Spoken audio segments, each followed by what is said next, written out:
Дөнгөж ирж байгаа хүмүүсийн хувьд ирж байгаа хүмүүс нь хэлгүй ирж байгаа хүмүүс. Тэнд чинь нөгөө ялгаатай хүмүүс байгаа байхгүй юу? Хэл ямар ч хэлгүй ирж байгаа хүмүүст бол үнэхээр хэцүү. Заавал Ирланд ч гэхгүй шүү дээ. Ер нь аль ч улс руу явсан хэлгүй ирж байгаа болвол чи тухайн газартаа амьдарч байгаа монгол хүнийг бараадна.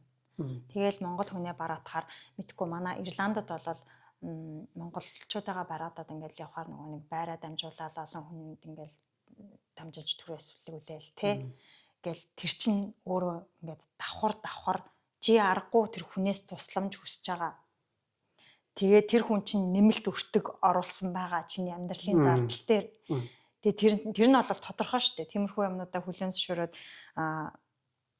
нөгөө сэтгэл зүйн хувьд бол хүлээн зөвшөөрч ирэх нь бол зөв байхгүй юу. Гэтэ тийм сэтгэл зүйн хүлээн зөвшөөрөл өөрөө тийм сэтгэл зүйн бэлтгэлгүй ирчээд асуудалд ордог хүмүүс бол зөндөө байна. Тэгэхээр би юу гэж харж байна гэхээр хэлний суур мэдлэг багтай хүмүүс ирэхээрээ аюух асуудалд ордог. Орохгүй байх аргагүй байхгүй шүү дээ. Үгүй чи бүл бүтэн өөр соёлд ороод ирлээ. Гадаа гараад одоо өөртөө хүмүүсээ удалтаж аваад одоо нэг асуудал автобусны мөнгө бол хүн амтнаас асуугаал ингээд өөрийгөө ам аргацаах анхан шатны хэлгүй болвол асуудал байх нь бол тодорхой. Тэгээ хэлтний мэдлэгтэй ирж байгаа оюутнууд бол би нэг амар асуудал үүсэл те ажилд орохгүй энэ төр те ажил олдохгүй гэж асуудал болол яваад байгаа юм бол бага ах гэж би боддөө штэ. Миний 90-20-нд ч гэсэн тийм байсан. Хэл гайгуутай хүүхдүүд ирэхээрээ гал суртаа ажилд орчдөг. Ресторанд орчдөг тий. Тэгэл шууд нийгэм руугаа ингээд уусаал яваал эхэлчихэж байгаа байхгүй. Тэгээд энд ирж байгаа хүмүүс бол тэгэл хамгийн түрүүнд англи хэлээ сураад ирэхээ зүгээр аргагүй шүү дээ. Энд ирж англи хэл сурах биш. Би тэгэж хэлсэн чи загнуулсан шүү дээ. Тийм үү. Би нэг бичлэгэн дээрээ зүгээр тэгээ би бодлоо хэлсэн байхгүй юу? За ингээ Ирланд руу ирэх гэж байгаа бол ер нь гадаад руу англиар ярьдаг улс орнд руу ер нь гадаад руу явах гэж байгаа бол тий яг одооноос өдөр болгон 1-2 цаг хэлээ сурч эхэл. Тий яг одооноос хизээш очоод гэж битгий яар. За. Гэт би ч одоо бас нэг өдөр зовлонгийн үтсэн болохоор л гэж ярьж байгаа шүү дээ. Тийм. Тэгсэн чинь очоо сурна гэдэг ах чи ирээд сур.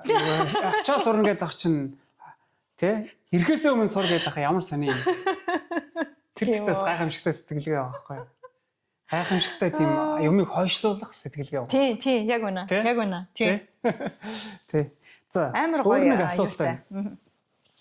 Одоо чи ингээд Ирланд руу ирэх гэж байгаа магадгүй дүүчин ч юм ингээд ойролцоо шин найз ирэх гэж байгаа бол наачстай ямар уу гэдэг ч юм эсвэл магадгүй чиний ингээд найз чи ирэх гэж байгаа чи тэр хүнийг мэдээж энд арай хурдан хугацаанд уучраа олчоосаа гэсэн үднээс ер нь ямар зөвлөгөө өгөх вэ? Яста ямар хүнээс л шалтгаална.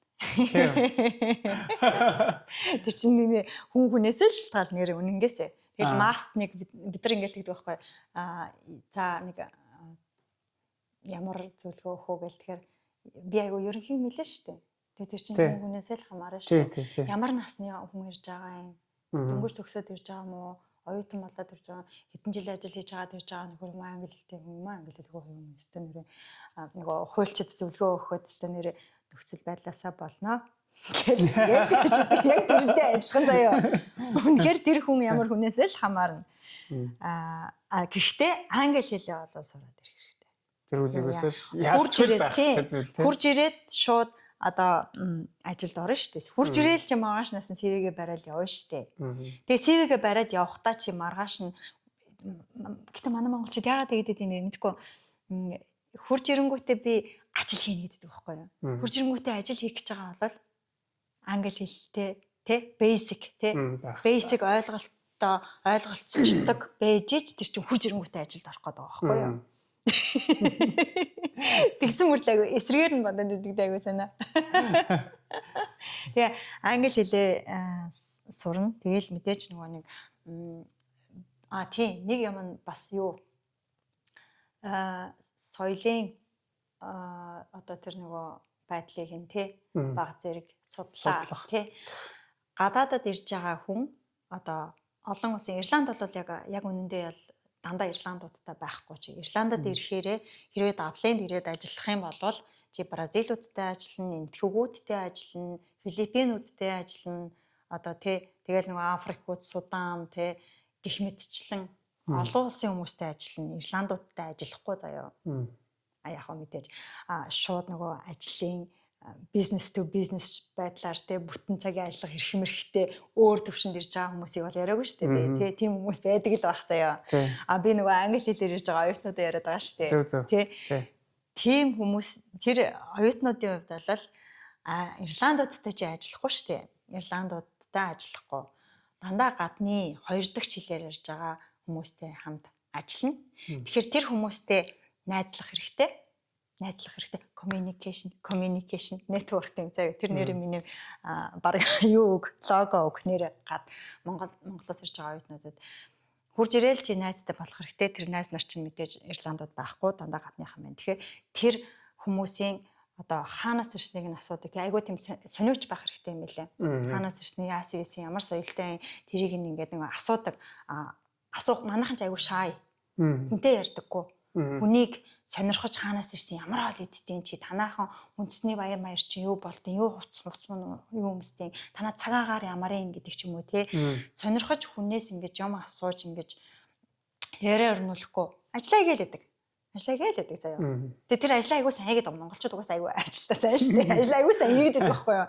Гэтэ чи хажуугаар нь бас нөгөө ирээд ирсэн юу чин зориг чин уг нь англиас сурах байхгүй юу. Тэнгүүд тэрэнд дээр чин хамгийн гол чухал юм нь чи найз нарын хүрээлэлтэй болох тэд нэртэйгээ ярих байхгүй юу. Тэгээд өмнө нь хэлчихсэн юм нь болохоор соёлоодыг ингээд гоё судлаад ирэх юм бол чамд ингээд нөгөө шинэ хүнтэй танилцах айгуу тийм гоё юу болж өгдөг. Алхам болж өгдөг, түлхэц болж өгдөг.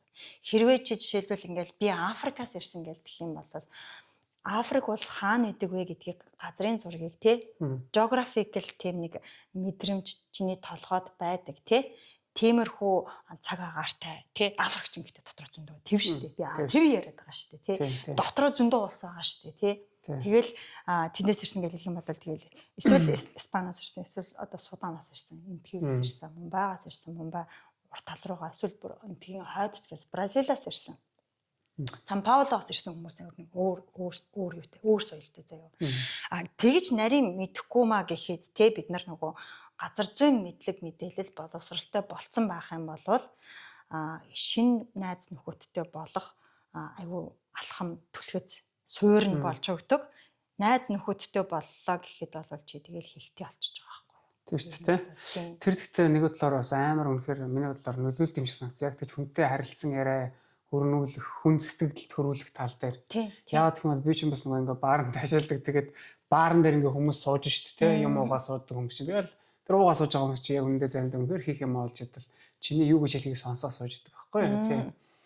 Тэгэнгүүт тэр хүмүүс дундаас ингээд тухайлбал чи хаанаас ирсэн бэ? Монголоос ирсэн гүнгүүт зарим хүн нь бол Монгол хаана байдаг юм бол эсвэл хятадын нэг хэсэг гэх юм бол бүр шал өөрсдөл төрдөн шүү дээ. Жохон харгалж цаашаага тэр хүнийг бол нэг онцолж харахгүй шүү дээ. Тэгэнгүүт Монгол гингүүт зарим хүн бол бүр амар тийм санаанд орногүй юм хэлдэг байхгүй тий. Шууд л зүгээр яг нэг бидний мэддэг ч юм уу Тэмүүжин гэдэг ч юм уу тий.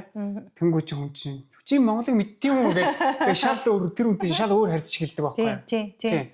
Эсвэл Монгол чинь хятад одоо хоёр Оросын дунд тий Оросын дунд байдаг тий байдаг гэж ярих юм бол хүн нөгөө мэддэг юм ярих дуртай. Тий. Чамаг ингээл Монгол гэл хэлэнгүүт өөдөөс чинь Чингис гэл тэх юм бол би тэр хүнтэй гоё ярмаар санагддаг байхгүй юу. Тий. Чамаг Монгол гэл тэгсэн чинь чи хятадаар ярьдгүү гэх юм бол би ингээл тэр хүнтэй ярмаар санагдаж байгаа байхгүй юу. Тий. Тиймэр санагдаж байгаа. Нэр тэгэхээр бос хүмүүс яг ажиллах хүмүүс тэр байхгүй юу. Тэр хүн ер нь бол тий олон улсын газар зүй түүх соёлын мэдлэгтэй болоод ирэхөөгүй байдлаасаа л төлөвлөгөөт нийгэмд ороод ирд юм билээ. Тэгээд тийм нийгэмд ороод ирэхээр хэсэг паниктд юм билээ. Хүнтэй нөгөө харилцаж байхдаа нөгөө харилцаж байгаа хүн чинь чамаас нөгөө одоо эх 7 хоногийн төлөвлөгөө хамаг юмнууд нь гарцсан байгаа хүнтэй чи ярьж байгаа байхгүй юу? Миний эх 7 хоногийн төлөвлөгөө ямар ч байхгүй. Нэг хэдэн сарын төлөвлөгөө байхгүй. Тэгэнгүүт эднэр what's your plan on the weekend? What's your Christmas plan гэл те чиний цулсараар юу хийх гэж байна? Иргэжлийн амралтаараа юу хийх гэж байна? Энэ 7 хоногийн амралтаар юу хийх гэж байна чи гэл ингээл байнгын ингээд нөгөө нэг ирээдүйд юу асуултууд асуудаг. Тийм асуултууданд бид нэр бэлэн биш байдаг. Яагаад гэвэл бид нэр тэгж нарийн төлөвлөж ингэж байж амьдрдаггүй. Тийм хэмжээнд ороогүй байдаг. Тэ? Ороогүй сураагүй байдаг. Тийм л мэдгүй. Тэр өстой яг хамаагүй яриаг шин тасчлаа уучлаарай. Гэхдээ Ирландад бишээ. Японд очиод надад бүр хамгийн мэдрэгдсэн зүйл. Намайг ингээ шоконд оруулчихсан. Яг тэгвэл би ингээ Японд өнгөж очиод ингээ найзуудтай болоод тэгэл зүгээр тэр найзаагаа одоо ингээ дараа 7 хоногт зөөж явах уулзаж те гадуур дотор явах уу гэхээр яг хэд өдрийн хэдэн цагаас уу яагаад гэвэл би бусад ингээ бүх өдрүүдэд юм төлөвлөсөн байгаа тий. Чи надад яг дараа 7 хоногийн хэд өдөр хэдэн цагаас гэдгээ хэлэх юм бол би төлөвлөгөөгөө харж агаад хариу хэлье. Ингээд юу төлөвлөгөө вэ гэж чинь. Зүгээр л харж болдгоо юм уу? Бараг ч тэгж боддсон билээ шүү дээ. Тий, харин тий тэгдэг. Тий. Манад нэг тийм үг байдаг шүү. Юм сүртэй юм гэдэг. Тий. Тэр үгийг хостоо хэрэглэж болохгүй байлаа шүү. Хатаад ирээд. За юу сүртэй юм гэх юм бол тэгээд ер нь бол дуусал юм байлээ. Яагаад тэгэхээр чи өөрийнхөө үзэл бодлыг бусдад шууд тулгаж байгаа байхгүй юу? Тэгээд энд хэрвээ тиймэрхүү байдлаар хандлага үзүүлэх юм бол айгүй тийм бүдүүлэг very rude гэж хэлсэн заяа. Тийм. Тэгээд нөгөө тийм нөгөө харилцагч хүнийхээ одоо юуг ойлгохгүй нөхцөл байдлыг ойлгохгүйгээр чи өөрийнхөө цэвэр өнцгөөс нөгөө хүний нөхцөл байдлыг үнэлж байна гэд айгүй юу яадаг буруутгах чаддаг тэрийг. Тийм тэгэхээр тэгэл ингээл Монгол хэрэгэлдэг байсан зарим нэг үг хэллгүүдээсээ юу асан шүү дээ. Татгалзаж эхэлсэн шүү дээ. Яагаад тэгэхээр яалтчгүй соёлын ялгаа татгалзахаас өөр аргагүй болгож байгаа байхгүй юу? Одоо чи ямар сүртэй юм бэ гэдэг үг бол миний шууд нэг үгийн сангаас арчигдаж эхэлсэн. Тийм. Хүний хөлтөө хүлээн зөвшөөрж ойлгож тэ. Зөв. Яа тийм. Ер нь ариу одоо шүү дээ Ирланд дээрснээс хойш хувь хүнийхээ хувьд хамгийн өөрчлөгдсөн зүйл юу вэ? Чамайг энэ нийгэм ингээд тодорхой хэмжээний нийгэм чи хүнд нөлөөлдөг шүү дээ. Магадгүй ингээд Японд удаан амьдарсан хүн бол тийм амар хөлцөнгөө дээрээс нь юм тийм дэг жаягтай амьдрал сурцсан байдаг ч юм уу те. Зүгээр яг хоо Ирланд дээрснээс хойш хувь хүнийхээ хувьд шүү. Ингээд тийм өөрчлөгдсөн зүйл яг юу вэ? Хувь хүний хувьд амар их өөрчлөгдсөн. Айгүй их олон юмнууд өөрчлөгдсөн байгаа.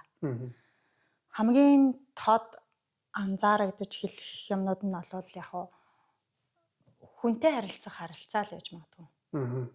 Хүнийг ойлгож харилцдаг.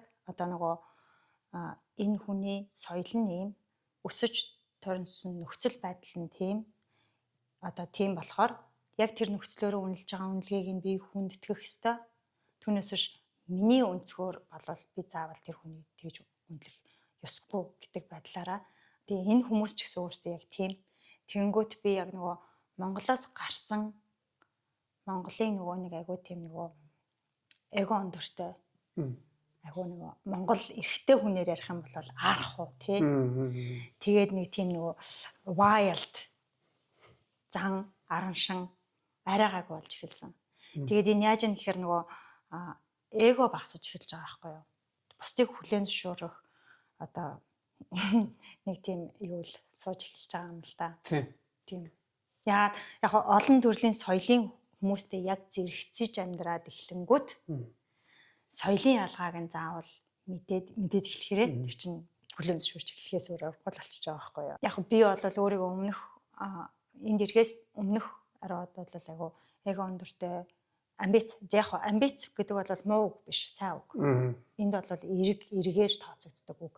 Гэхдээ миний амбиц ямар амбиц байсан бэ гэхээр магадгүй эго дижээс амбиц байсан байхгүй юу? Одоо болохоор одоогийн араа болохоор яг хувь хүнийхээ одоо өөрөө өөрийнхөө тогтоосон зорилготой хүрэх гэсэн амбиц байгаа байхгүй юу. Түүнээс биш одоо хин нэгнээс илүү гарах гад ч юм уу тийм эгод ичсэн амбиц биш болчихж байгаа байхгүй. Тэгэхээр наад өнцгөөсөө биш зүгээр цаана сэтгэлгээний хувьд гарч байгаа өөрчлөлтүүд асар их айгүй их. Тийм. Тэгээд бас нэг юм юу яаж эхэлсэн? Өөрөө өөртөө илүү харилцаж эхэлсэн. Өөрөө чи яг ингээд юу хүсэж байгаа, яаж байгаа, энэ нийгмээс юу хүсэж байгаа, яг чи амьдралдаа юу хүсэж байгаа вэ гэдэг юмнууд өөрөөсөө асууж эхэлж байгаа байхгүй.